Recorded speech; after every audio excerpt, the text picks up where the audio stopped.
Yes. So there are factors that predispose you to be able to enter into visions at will, which happens to be the core concern in this material. There are about 3 of them I'll be outlining in this material. The first is your childhood experience. This concerns your exposure as a child or from childhood, because I had said that a dynamic mind is a place where vision takes up from, or the spirit takes up from, into the vision realm or spirit realm. So what inform the informations that you have in your mind to fractionate and allow to diffuse into each other? What informs the entire package serve to allow your spirit travel into particular realms or specific realms, or and with specific trajectory. That's to say that, like I said, referring to your mind is an airport for your spirit to take off into the vision realm and land. It's not all airports that are international airports. Some airports are domestic or local airports. You can see that. And even international airports are in grades, so that some countries may not fly or take off or have the aircraft take off from some said international airports because of some limitations that they have. But when you mention a particular international airport, they are ready, fully ready to take off and land there anytime because of the materials available. Even so, your spirit can take off and flourish with visions, with ease, with respect to the information's quality. Now becomes the concern that is available within your mind. So the thing is that to be able to access the best kind of visions, you have to have your mind exposed to things, both physical and spiritual, that allows for certain kinds of visions to be possible, particularly when we're talking about visions that are products of imaginations. As a child grows up in a neighborhood, the informations that are available to this child informs the kind of vision the child can tap into. Like, I can give this example: a child who grows in a complex, developed city like New York in the United States, or DC, or Silicon Valley and the likes. This child is exposed to metropolitan kind of life, as opposed to a child who grows in a typical African village, where even beddings, or like, let me say, places where they still use calabash to go into the river or stream to get water and then fill an earthen pot. So when a child from there want to have a dream or a vision, you see that the dream and the vision will revolve around the calabash going to fetch water from the stream, as opposed to a child who grows up in New York. So you see, when it comes to imagination, for this one from the remote rural setting to come about getting brilliant visions that about some sort of greatness, it will take one,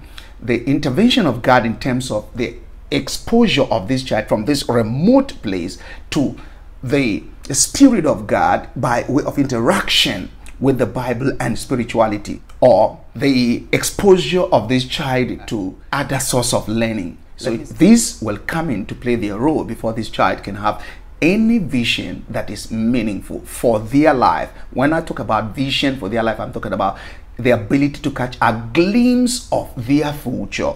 So there are people who are actually great, born to be great, like God said about Jeremiah, said, before you were formed in your mother's womb, before I formed you there, I had already known you and ordained you a prophet unto the nations. So Jeremiah grew up to catch this vision. The day he saw it, he started going in line or in the direction of fulfillment of this vision. Meanwhile, it was Jeremiah's real life already in existence in the realm of the spirit before Jeremiah was born. So your vision of purpose is an existing reality of you that is already there before you were born. So if you are seeing a vision of you being a prophet, you're already a prophet in the spirit realm, in the unseen realm. You're just catching the vision here now. So the issue now is connecting the dots between where you are and where you ought to be by placement as a result of the reality that is there, that was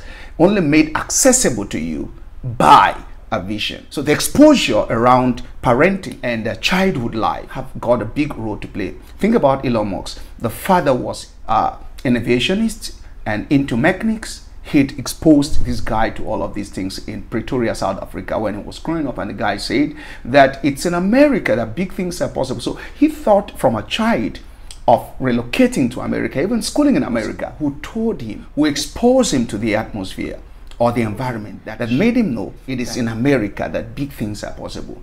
It was the childhood environment that he's found himself.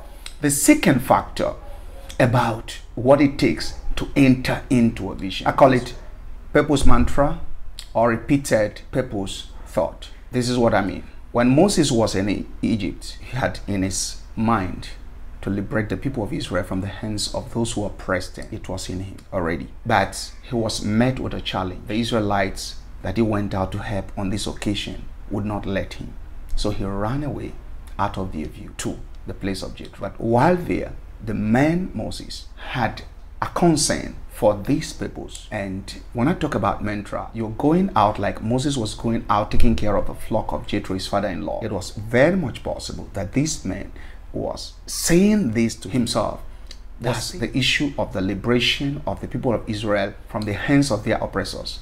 This haunted Moses' daily life. If you've got a purpose and you want to have more revelations, more visions about this purpose, you say this purpose sentence to yourself daily, as often as possible and as private as possible. Keep saying this thing to yourself. I am born to be a billionaire. I'm born to be this. I'm born to be that. I shall help many people. Apart from a mantra approach to this, you can take a deep thought of it and repeated thought. Become obsessed with what you know you're born to be and what you want to see about it. Beyond thinking about it, you start trying to expect to see more of what it takes for you to become this industrialist. In the process of time, there is that chance that you're going to be catching glimpse in patch of what you are going to be doing, or you are going to come by, or that you're going to stumble into, that will lead to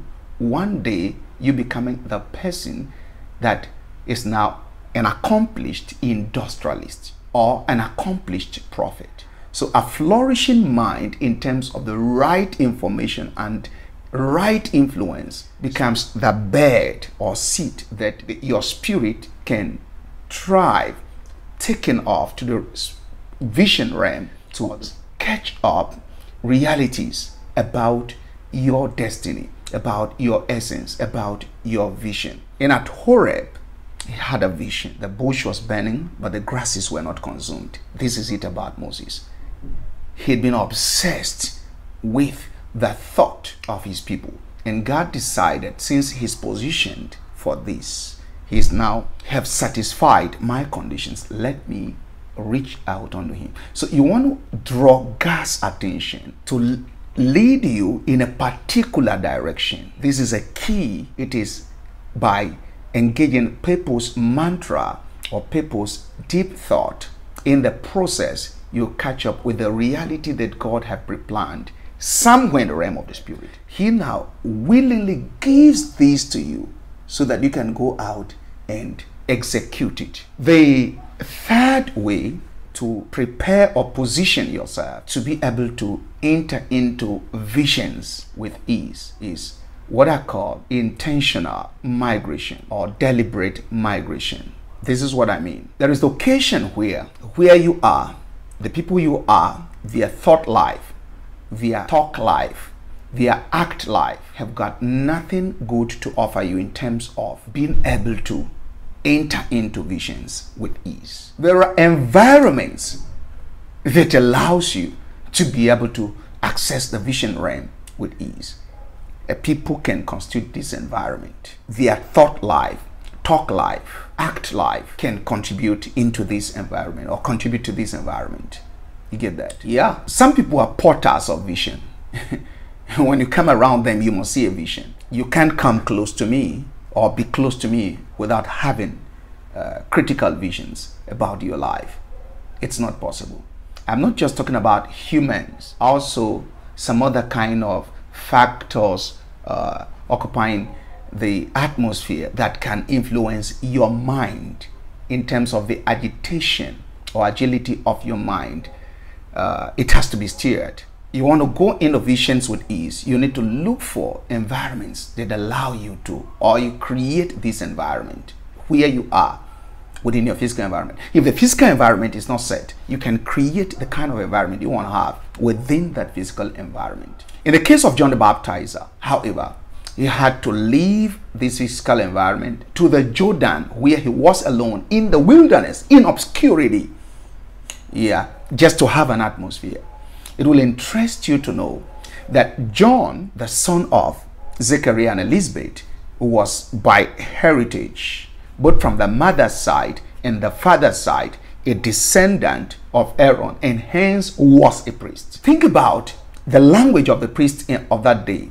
It was the priests that refused to accept that Jesus could ever be the Messiah they were waiting for. The Sadducees, the Pharisees, all these were around the temple. And John was supposed to grow around the temple, in fact, to be one of the priests, like them. So John had to separate himself to the wilderness of Jordan, where he could be disconnected with the thought line of the priest. And the thought line, the act line of the priest, or the people that made his immediate environment. It was here that the man, had to direct his focus to whatever God was going to bring. Mind you, he was possibly studying scriptures, but with the expectation to have a different light, given the informations that his boyhood immediate environment gave him, or childhood immediate environment gave him, namely his parents' house, where they had given birth to him as a result of a vision and had told him that it was a vision that I had your father before I gave birth to you, in the process, or as a result, or as a fruit of the vision. They told him all of that, and they had told him that he was going to be a prophet, all of that. It was this that made him disdain, or forsake rather, the office of the priest, because the office of the priest was one of the highest office in those days. Not something that somebody would just walk out of, but John had to walk out of it because of the information he had probably given to him as a result of the environment, his childhood environment. This time he had to do a kind of deliberate migration. He emigrated from where he was supposed to be in the midst of the priests and in the Jordan wilderness alone, cut off from their mess and noise, their wrong perspective and perception of scripture. He had the original perception of the scripture. So he was ready to announce who Jesus was.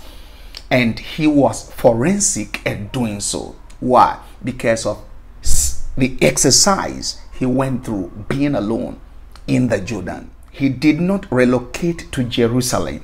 He did not relocate thus to a major city. He relocated to a wilderness. He withdrew from their noise. He withdrew from their thought pattern. He withdrew from their values and embraced the values of the scripture. You can be among them like Nicodemus and withdraw from their values. Nicodemus was among them, but he had a different vision of Jesus. That's it. The moment you cut off their noise from you, the way they think, the way they do things, because if you think like them, you only end up seeing the things they see. If you talk the way they talk, you only can see the things they see. But if you can separate yourself to listen to the right informations, you will access the right visions. So these are some of the keys that you need to lay your hands on in order to be able to enter into visions with ease, any day, any time.